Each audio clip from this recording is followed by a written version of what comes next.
Երկրի վրա քայլող քաջարիությունները և երկնքում սավառնող հերոսարծիվները։ Հեղինակ Մատինա Մարինե Մանուկյան։ Մերուժան Արթուրի Ստեփանյան, ապրիլյան պատերազմի անմահ հերոս։ Մերուժանը ծնվել է 1993 թվականի հունվարի 17-ին Գյումրիում, մանկավարժների ընտանիքում։ Ուներ մեկ քույր, հայրը Գյումրու զորամասերից մեկում զինվորական էր, ապա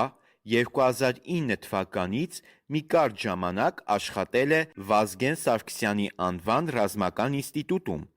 հրետանու ֆակուլտետի վարժասարքի պետ, իսկ մայրը ուսուցչուհի էր։ Նա եղել է աշխույժ, ժպտերես, բոլորին օգնելու պատրաստակամ և հետաքրքրասեր երեխա։ Միշտ խաղալիքները քանդում էր, կոտրում, որ ուսումնասիրի։ Մեծանում էր ապագա տաղանդն ու մտավորականը։ Ամեն գնով իր նպատակին պիտի հասներ, թեկուզ դժվարությամբ, բայց հետ կանգնել չուներ։ Դպրոց հաճախել է 6 տարեկանից։ Սովորել է Գյումրու թիվ 42 միջնակարգ դպրոցում։ Տարիքով դասարանի փոքրն էր, նաև հասակով էր բոլորից կարճ, բայց խելացի էր, ճարպիկ, ուշիմ և գերազանցիկ։ 2003 թվականից երրորդ դասարանից դասերին զուգահեռ հաճախել է կարատեի և ուներ մեծ արդյունքներ, հասել էր կապույտ գոտու։ Դպրոցական տարիներին մասնակցում էր բոլոր միջոցառումներին ու այնպես էր ստացվում, որ միշտ զինվորի դեր էր տանում։ Նույն դպրոցի ուսուցչուհի մորը միշտ խնդրում էր. «Մա, ուսուցիչներին ասա, ինձ զինվորականի դեր տան»։ Ու այբենարանի հանդեսի ժամանակ զինվորի դեր է տարել։ Փոքրուց էր սիրում զինվորական գործը։ Կարծես հոգին ձգում էր հայրենի սահմանները։ Կամա թե ակամա դաստիարակվում էր զինվորական հոր ոգով։ Դեռևս 4 տարեկանից պարբերաբար նրա հետ հաճախելով զորամաս սկսել է սիրել զինվորական կարգապահությունն ու դժվարություններ հաղթահարելը։ Նաև շատ ձեռներեց էր, հինը նորոգելու, նորը ստեղծելու հակում ուներ։ Երբ լվացքի մեքենա են գնել, չի թողել, որ արկղը թափեն, խնամքով կտրատել է և մեծ տուն է սարքել։ Ապա լույս, լամպաճկա կախել, այնքան մեծ, որ ինքն ու քույրը մեջը տեղավորվում էին։ Քրոջ համար արտակարգ եղբայր էր։ Նրան զբաղեցնում էր, թեպետ ինքն էր փոքրը, քույրն էր մեծը, նորարարության սև շատ ուներ։ Հեռուստացույցով նայում էր ու սարքում։ Շենքի բակում փոքրիկ հողամաս ունեին։ Այդ հողամասի վրա աթոռներով հավաքատեղի էր ձևավորել, որտեղ ընկերներով հավաքվում զբաղվում էին։ Զբաղվում էր նաև նկարչությամբ։ Սկզբում կենդանիներ էր նկարում, հետո Հիսուս Քրիստոսին և այլ սրբապատկերներ, ապա շատ լավ տիրապետում էր տարբեր երաժշտական գործիքների՝ դաշնամուր, շվի, կիթառ։ Նաև երգում էր։ Եվ այդ ամենն ինքնուս, ոչ մի խմբակի չի հաճախել։ Դպրոցական վերջին զանգին շատ անհանգիստ էր, գրեթե ամեն բան վերցրել էր իր վրա ու խառնված էր, որ լավ անցնի։ Երգ էր գրել և կատարել դասընկերուհու հետ։ Դասընկերների համար ջերմ անձնավորություն էր, յուրահատուկ, ժպիտով, հումորով և շատ ուժեղ։ Միշտ լուցկու հատիկներից ինչ-որ բաներ էր սարքում, տներ, եկեղեցի։ Սկզբում թվում էր, թե նա նկարիչ է դառնալու, բայց վերջին զանգին է պարզվել, որ զինվորական է դառնալու։ Միջոցառման ժամանակ ամեն մեկը պիտի խոսեր այն մասնագիտության մասին, որը պատրաստվում էր ընտրել։ Նա իր հայրիկի զինվորական շորերը հագած եկել է ու ասել. «Ես սպա եմ դառնալու»։ Այնքան էներգիա ուներ, նրա էներգիան երբեք չէր վերջանում։ Շատ հումորով էր, յուրահատուկ։ Նրա առաջ ապագայի բազում դռներ կային բացված, բայց նա հոգու կանչով ընտրեց հորինց ժառանգած հայրենասիրական ուղին։ 2009 թվականին դպրոցն ավարտելով ընդունվել է Վազգեն Սարգսյանի անվան ռազմական ինստիտուտ։ Այնտեղ ևս սիրված էր բոլորի կողմից, նաև սիրում էր աչքի ընկնել, իսկ պրակտիկան անցկացրել է Իջևանի զորամասերից մեկում։ Դեռ այդ ժամանակվանից ամեն ինչ անում էր, որ լեյտենանտի կոչում ստանար ու շուտ անցներ աշխատանքի։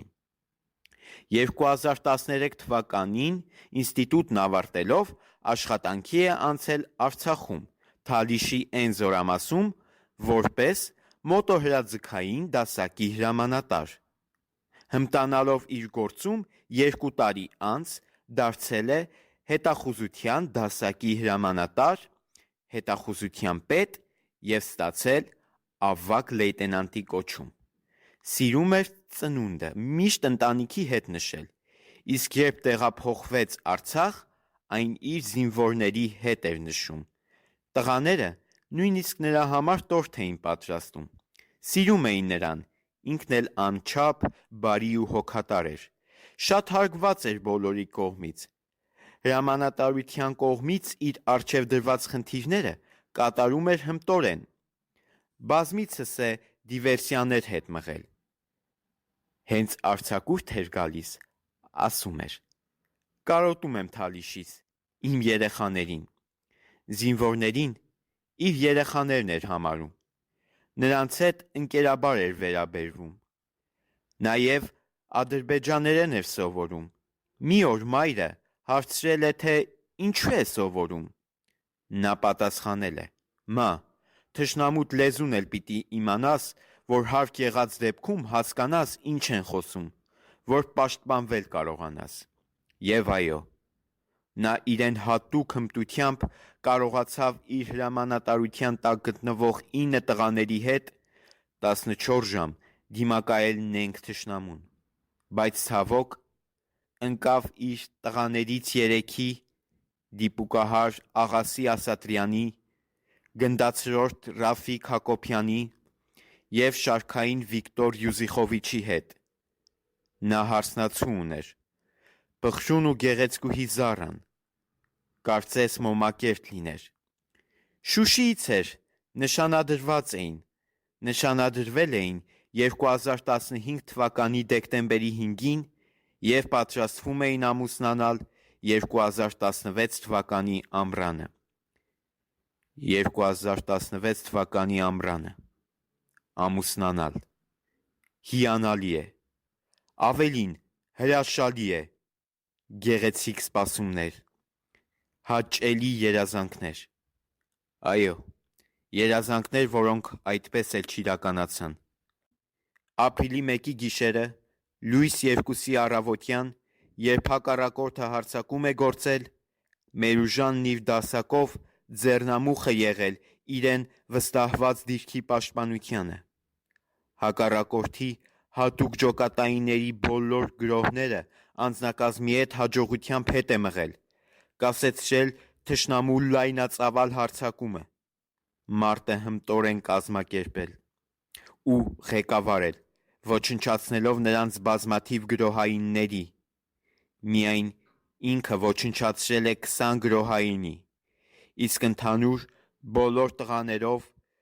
ոչնչացրել են մի քանի տասնյակի հասնող հակառակորդի, ապա ձեռնամարտով են բավականին թուրք սպանել։ Նա դիրք էր բարձրացել ապրիլի 1-ին 40 աստիճան ջերմությամբ։ Բժշկի տված արձակուրդի թերթիկը գրպանում։ Մայրը խնդրել է, որ գնա հարսնացուի տուն, ապաքինվի, հետո նոր միանա զինվորներին։ Մեր աննկուն հերոսը չի համաձայնվել։ Թալիշն ամեն ինչ էր նրա համար։ Միշտ խոսելիս ասում էր. «Թալիշս, 2 ամսից մեր ուժանի հարսանիքը պիտի լիներ։ Հարսանիքը պիտի լիներ 2 ամսից։ Թվում է այնքան կարճ ժամկետ է այդ 2 ամիսը, բայց արի ու տես, այնքան գեղեցիկ պլաններ կային, երազանքներ, ժպիտով լի նախագծեր, բայց ցավոք այդ ամենն ընդհատեց ու հավերժ անկատար թողեց ապրիլյան պատերազմը։ Ապրիլի 1-ից հետո ամսի 2-ին թշնամին կրկին գրոհել էր նրանց դիրքի ուղղությամբ, և նա, ավագ լեյտենանտ Մերուժան Ստեփանյանը, հրամայել է չնահանջել։ Մի քանի ժամ կատաղի պայքար է մղվել։ Զինամթերքն արդեն սպառվելու վրա է եղել։ Տղաներից յուրաքանչյուրի մոտ մնացել է մեկական փամփուշտատուփ։ Տղաների հարցին, թե հետո ինչ անել, Մերուժանի պատասխանը եղել է. ձեռնամարտի բռնվել, ապա տղաներին քաջալերելով շարունակել է մարտը։ Նա այնքան ուշադիր և հոգատար էր իր կազմի զինվորների հանդեպ, որ նույնիսկ սեփական զրահաբաճկոնն է տվել վիրավոր զինվորներից մեկին ու առանց զրահաբաճկոնի կրկին նետվել է մարտի։ Հակառակորդի հատուկ ջոկատայիններն արդեն խրամատ հասած են եղել, սակայն մեր քաջերը քայլ անգամ չեն նահանջել։ Նրանց շնորհիվ հակառակորդի առաջխաղացումը կասեցվել է, և նրանք բռնվել են ձեռնամարտի, սակայն ընկել են նենգ թշնամու նենգադավ հարձակումից։ Իրենց հրամանատարի հետ քաջաբար ընկան Ռաֆիկ Հակոբյանը, Վիկտոր Յուզիխովիչն ու Աղասի Ասատրյանը։ Ընկան ապրիլի 2-ին, իսկ դիրքը հետ վերադարձվեց հենց հաջորդ օրը, ապրիլի 3-ին, հայ քաջ հատուկ ջոկատայինների շնորհիվ, որի ժամանակ էլ դուրս բերվեցին մեր քաջերի մարմինները։ Ընկան նրանք, նահատակվեցին, բայց ողջ են մեր հոգիներում, և իրենց սխրանքով կապրեն դարեր։ Խոնարհվում եմ մեր քաջի սխրագործ ավագ լեյտենանտ Մերուժան Ստեփանյանի ու նրա արծիվ տղաների առջև։ Հավերժական փառք նրանց հիշատակին։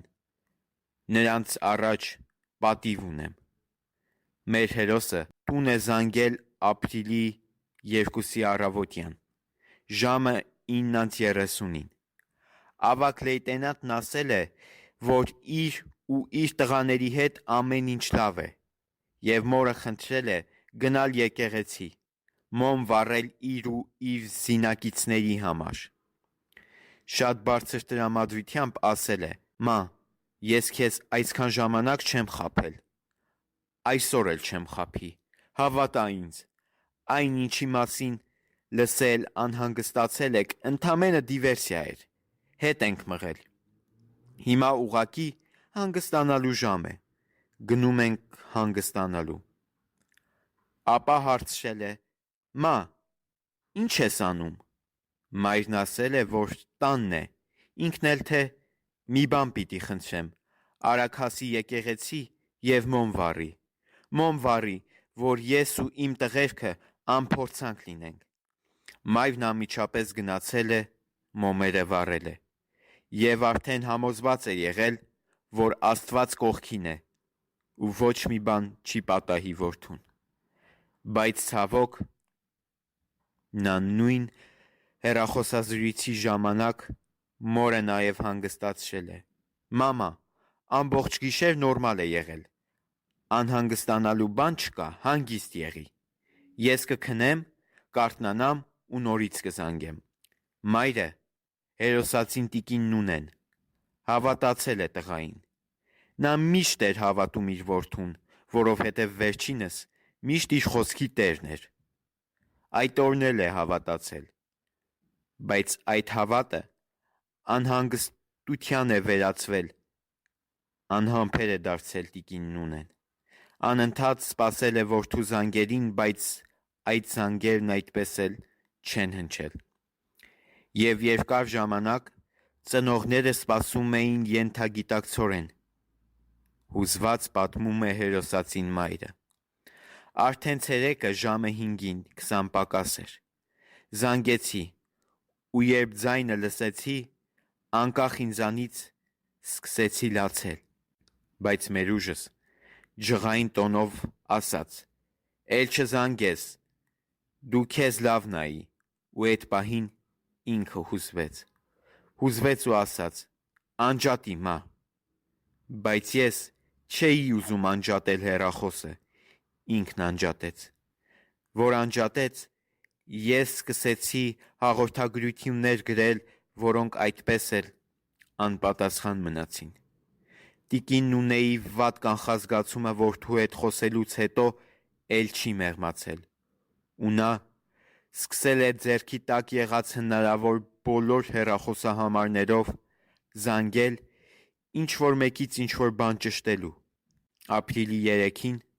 երբ վերջապես կարողացել է կապ հաստատել Զորամասի բուժքրոջ հետ, վերջինս ասել է. «Հպարտ եղեք, քանի որ դուք հերոսի մայր եք, ձեր տղան հերոսաբար պայքարել է և 20 թուրքի է ոչնչացրել»։ Հերոսացին մայրը չի հասկացել, թե իրեն ինչ են ասում, հարցրել է, թե որտեղ է իր որդին։ Բուժքույրը կամա թե ակամա ասել է ամենասոսկալին, ամենաչսպասված, բայց և պատերազմական իրավիճակում ամենասպասված լուրը, որին նման իրավիճակում անվանում են գույժ. «Սպասեք վատագույնին»։ Տիկին Նունեն այդ բառը «վատագույն» ասվածը հասկացել է որպես ծանր վիրավորում։ Այդ պահին գուցե լավը դա էր, որ այդպես է հասկացել, թե չէ մոր սիրտը հաստատ չէր դիմանա, հատկապես որ մենակ էր։ Նա շատ արագ զանգել է ամուսնուն, իսկ հետո իր եղբորն ու խնդրել, որ վերջինս իրենց հասցնի Ստեփանակերտ, իր հասկացածով վիրավոր տղայի մոտ։ Երանի այդպես լիներ, սիրելի Նունե։ Երանի Մերուժանը ծանր վիրավորում ստացած լիներ, բայց ողջ լիներ։ Սակայն իրականությունն առավել քան դաժան էր Ստեփանյան ընտանիքի համար։ Տիկին Նունեի եղբայրն արդեն գիտեր դաժան իրողության մասին, նրան Զորամասի բուժքույրն էր ասել։ Մերուժանին բերել են Ստեփանակերտ, ու աները ճանաչել էր նրա դին։ Հերոս Մերուժան Ստեփանյանը զոհվելուց առաջ հեռախոսով հաղորդագրություն էր ուղարկել իր հարսնացուին, գեղեցկուհի Զառային. «Սիրում եմ քեզ անչափ»։ Զառան անմիջապես զանգել էր նրան, սակայն մնացել է անպատասխան։ Այո, նա իր հարսնացուին սեփական կյանքից էլ առավել էր սիրում, քանզի իր երիտասարդ կյանքը նվիրաբերեց նրա խաղաղ օրերի համար։ Այդ կռվի պահին իրենք արդեն զենք չեն ունեցել։ Մերուժը 2 անգամ քար է նետել դեպի իրենց եկող ամբոխի կողմը ու մտածել են, թե նռնակ է եղել։ Դրանից հետո տղաներին ասել է. «Տղերք, կարող եք նետել նռնակը, որովհետև զենքը շատ քիչ է եղել»։ Օգնության շտապող մեքենան էլ ընկած է եղել շրջափակման մեջ։ Մայոր Հայկ Թորոյանն է տղաներին օգնության շտապել, որ զենք հասցնի տղաներին, սակայն վարորդի Շարքային Հրանտ Ղարիբյանի հետ ճանապարհին ընկել է շրջափակման մեջ։ Վարորդին սպանել են, իսկ նրա Թորոյանի գլուխն էլ ողջ կտրել են ու կապել հենց իրենց զենք տեղափոխող մեքենայից։ Մերուժան Ստեփանյանը մի քանի անգամ զանգել է հրամանատարական անձնակազմին, օգնություն խնդրել, տեղեկացրել, որ զենքերը վերջացել են, որ վիրավորներ կան դիրքում, բայց երբ տևական ժամանակ օգնություն չի հասել, հասկացել է, որ օգնուժը չի կարողանում մոտենալ, ու իրենք մնացել են մենակ, և վրդովված հեռախոսի լարերը քաշել, պոկել ու ասել է. «Տղերք, մենք մեզանով ինչքան կարողացանք կդիմանանք»։ Զինվորները պատմում են. ապրիլի 2-ին ցերեկը ժամը 2-ից 3-ի կողմերը խրամատներում են եղել, սովածացել են, մեր ուժանն ասել է, գնամ բլինդաժից հաց բերեմ, զինվորներից մեկը, հրայրը, վազել է նրա հետևից, ու երկուսով են գնացել, հաց, երշիկ, ջեմ են վերցրել, ապա նաև տանից ուղարկած կոնֆետներն ու արևածաղկի սերմն է վերցրել, ու այդ ամբողջը հավասար մասի է բաժանել, որովհետև 9 հոգով էին, 4-ը մի տեղում, 5-ը մեկ այլ տեղում, այնուհետև բարձրացել են բլրի վրա, հացը տվել խմբին ու ասել. տղերք, կուշտ կերեք, որ կարողանանք սրանց դեմը կանգնենք, բայց այդ ընթացքում մարտը շարունակվում էր, նրանց դիրքի ուղղությամբ 4 անգամ ձեռնարկած գրոհները կասեցվել է, այս լեգենդար 4 տղաների, հրամանատար ավագ լեյտենանտ Մերուժան Ստեփանյանի, Ռաֆայել Հակոբյանի, Վիկտոր Յուզիխովիչի և Աղասի Ասատրյանի ջանքերով, նրանք մարտի են բռնվել թշնամու գերակշռող ուժերի դեմ,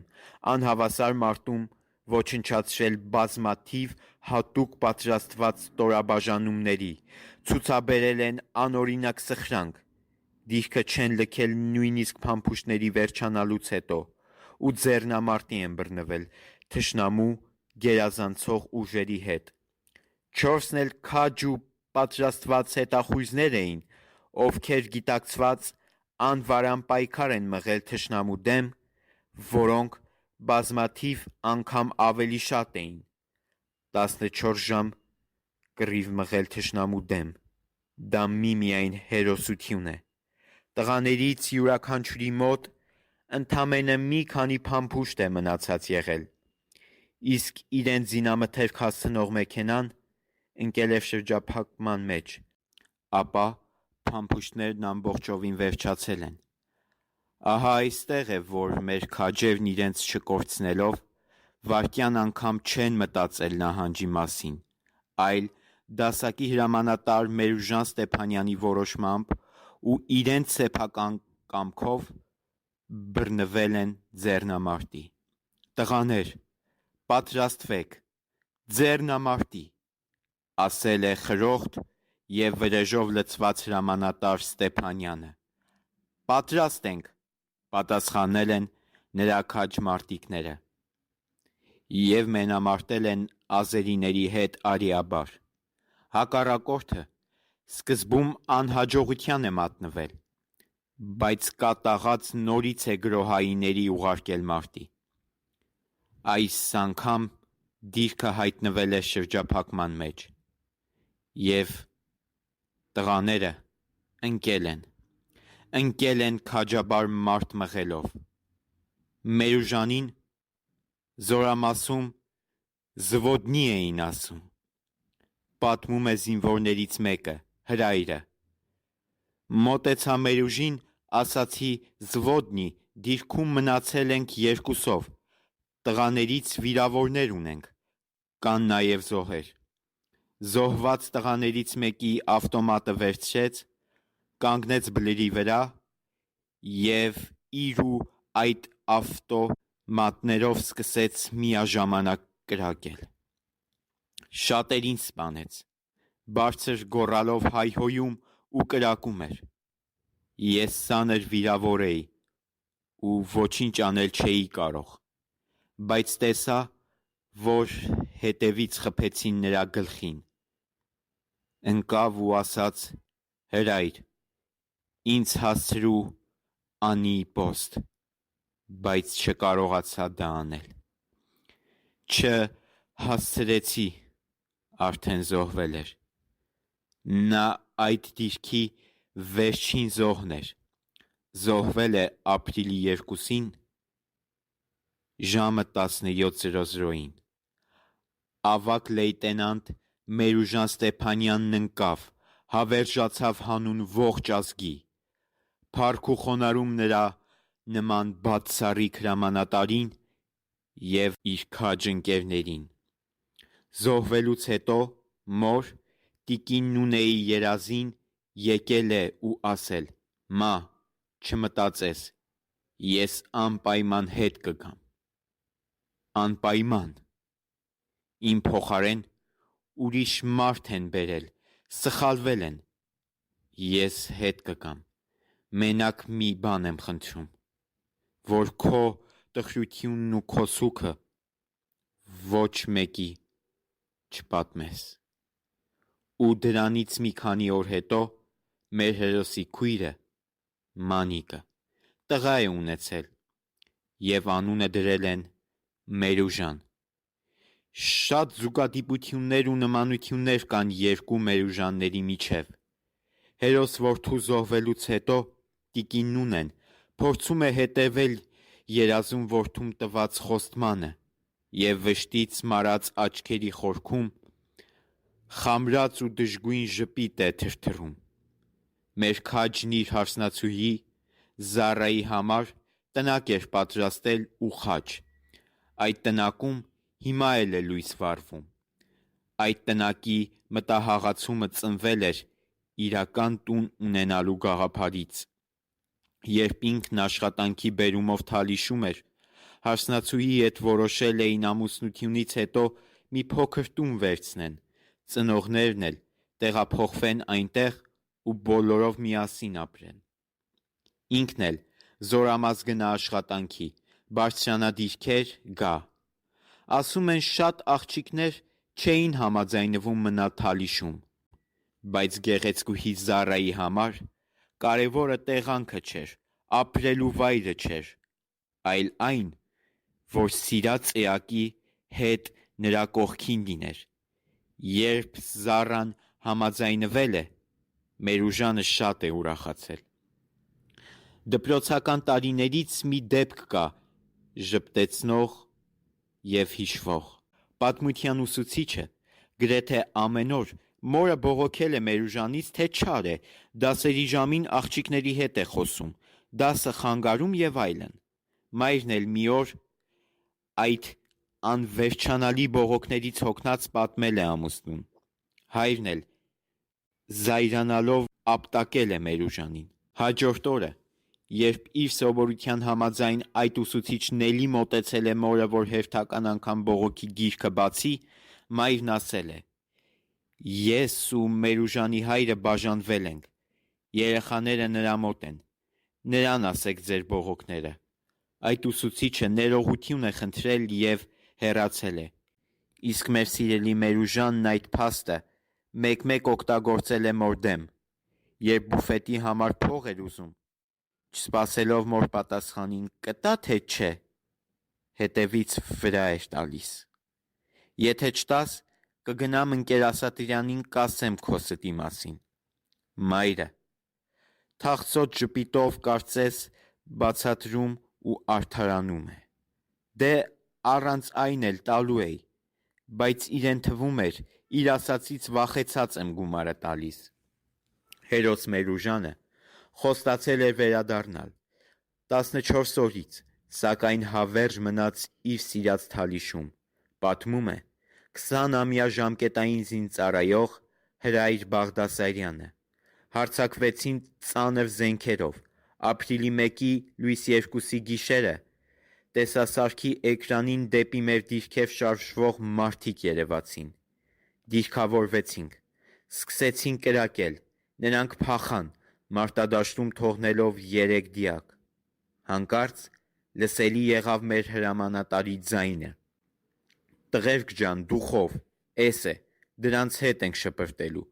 չենք թողնելու դիրքը»։ Մենք կդիմադրենք։ Նա խրամատի աջ կողմում էր, ես ձախ։ Հաջորդ օրն ազերիներն ավելի մեծ խմբով հարձակվեցին։ Ականանետերով կրակում էին.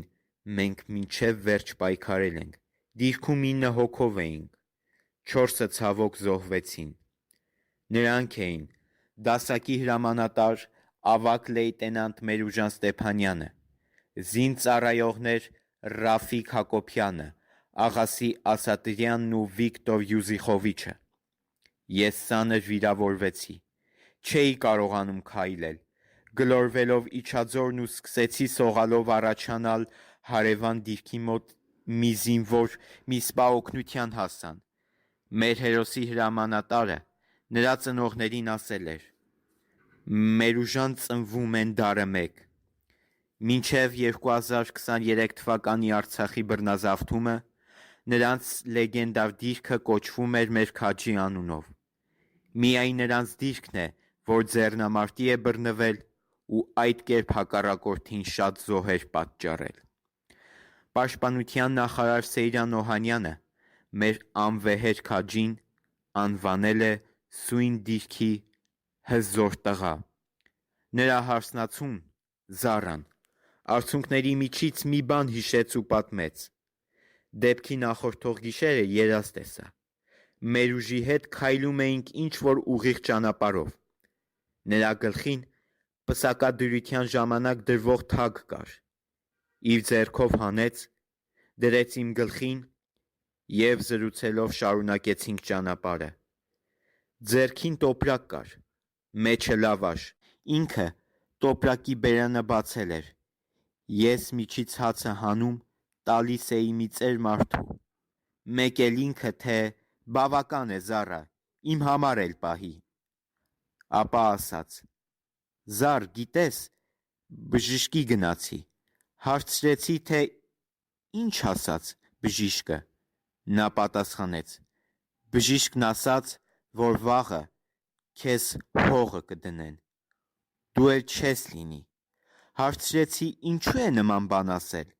Նա պատասխանեց. բժիշկն ասաց, որ ամբողջ մարմինը ցավում է, երբ հողը դնեն, էլ չի ցավի։ Փշաքաղվել կարելի է, այ քեզ երազ»։ Մեր քաջարի հերոսը հետմահու պարգևատրվել է Արցախի մարտական ծառայություն մեդալով, մարտական խաչ առաջին աստիճանի շքանշանով և մի շարք այլ հուշամեդալներով։ Նրա հետ հետմահու Հայաստանի Հանրապետության մարտական խաչ առաջին աստիճանի շքանշանով պարգևատրվել են նաև իր արծիվ զինընկերները Ռաֆիկ Հակոբյանը, Աղասի Ասատրյանը և Վիկտոր Յուզիխովիչը։ Խոնարհվում եմ մեր գյուտազուն քաջի ու իրենից ոչ պակաս հզոր ու քաջ իր զինընկերների առաջ։ Սիրելի հրամանատար, քեզ ու քո քաջերին երբեք բացակա չենք դնի։ Պատիվ ունեմ։